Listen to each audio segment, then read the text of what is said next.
thought for the day. Motivation gets you going, but discipline keeps you growing.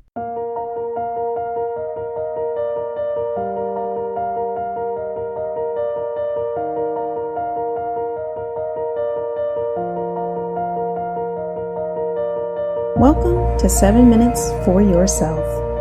I'm Christina, and I'm so glad you've joined me for what I believe will be 7 of the most enriching minutes of your day. Let's take this time to reconnect with ourselves and improve our well-being. In today's episode of 7 Minutes for Yourself, we're going to be discussing some tips to communicate more assertively. Have a listen. First, many people communicate passively. That's the first type we'll talk about. This means they essentially avoid expressing themselves. They have something that's on their mind, but they don't say it. And the trouble with this is that other people cannot read our minds. And that means there's a very low likelihood that we're going to get our needs met if we don't talk clearly about what they are in the first place. A passive communicator is likely to quietly accept other people's positions.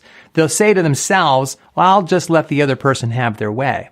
But over time, it becomes a pattern. Driving forces behind passive communication could be fear, a desire to avoid conflict, or just a lack of confidence to speak up. Next, aggressive communication is dominating. People who communicate aggressively do a lot of blaming, attacking, and finger pointing.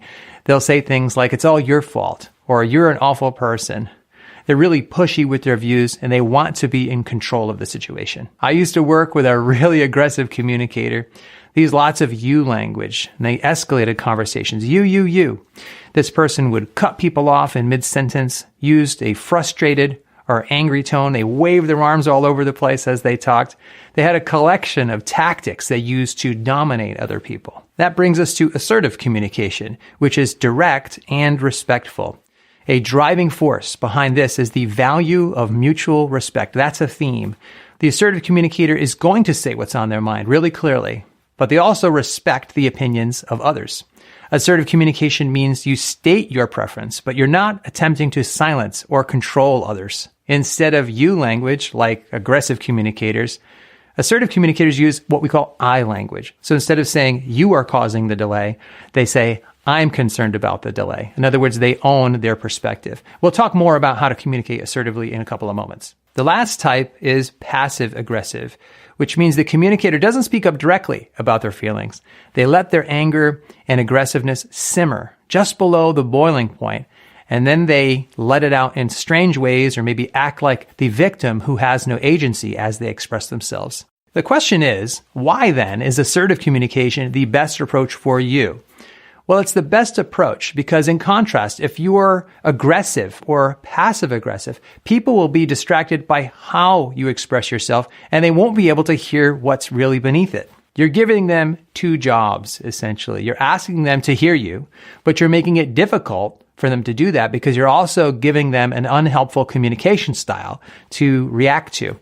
Assertive communication communicates clearly and respectfully, but without the emotional noise. And that means your message is more likely to hit its mark. Assertive communicators are much more likely in the end to be heard. First, make sure that you are genuinely calm and under control before you start the conversation. If you still have any negative emotions simmering beneath the surface, they will leak through if you rush it. One way to make sure you're calm enough is to sleep on it and wait another 24 hours. I often have a good night's sleep right before an important conversation, and it really does help me stay composed. I've never regretted waiting another 24 hours to talk. Use I language. I language literally means focusing on your thoughts and feelings by phrasing your point of view with the word I instead of you. I language doesn't solve every problem, but it's one really helpful tool to start conversations on the right foot. Instead of saying, you're giving me too much work, you would say, I'm feeling overwhelmed by the amount of work I have. Instead of, you're ignoring my concerns, say, I'm not feeling my concerns are being heard yet. I language allows the other person to hear your concern without feeling like they have to defend themselves. It positions the other person as a potentially helpful person who can then take a step toward you rather than positioning them as a potential enemy. And make sure that you're not trying to sneak any you language in there at all. Fourth, be a good listener. Once you've said your piece, hear them out. Let them tell their story. This means all the basic things that we expect with good listening, like maintaining eye contact when you listen and when you talk, maintain supportive, comfortable facial expressions as you listen. It means asking relevant questions with a genuine motivation to understand where they're coming from. Good listening provides enough conversational space to let them say what's on their mind. Good listening demonstrates that theme of mutual respect that we've been talking about. Another benefit is they are more likely to reciprocate and attempt to listen well to you. Listening well is not just professional, it's also classy. It communicates honor and respect. And remember, you can't control them or make them listen to you, but you can set the right tone by being a good listener and leading by example. Listening patiently is also important. Sometimes you'll hear something and you'll be tempted to immediately jump in with your reaction. It's a much better idea to listen carefully, ask a few questions to make sure you fully understand the other person before you react. That concludes today's episode of 7 Minutes for Yourself. Please take a moment to rate and review the show on Apple Podcasts. Today and every day with your kiddo is a gift. Enjoy it.